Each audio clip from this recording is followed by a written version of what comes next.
এক সময়ের কথা, একটি পরিশ্রমী পান্ডা এবং তার ছানা একটি ছোট্ট বনে থাকত। পান্ডাটি দিনরাত পরিশ্রম করে একটি গর্ত তৈরি করল। একদিন পান্ডার ছানা বাজারে গিয়ে একটি ছোট কলা গাছ কিনে আনল।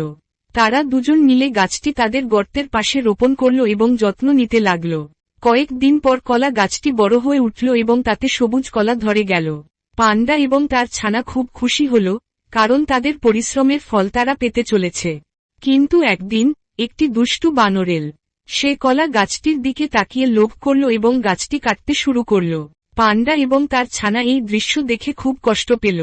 তারা বানরকে বাধা দিতে গেল, কিন্তু দুষ্টু বানরটি পান্ডাকে মারতে শুরু করল। পান্ডা আহত হয়ে পড়ল। পান্ডার ছানা খুব বুদ্ধিমান ছিল। সে দ্রুত পুলিশকে ফোন করল। কিছুক্ষণের মধ্যেই পুলিশ এসে দুষ্টু বানরটিকে ধরে ফেলল। বানরটি তার ভুল বুঝতে পারল এবং ক্ষমা চাইল।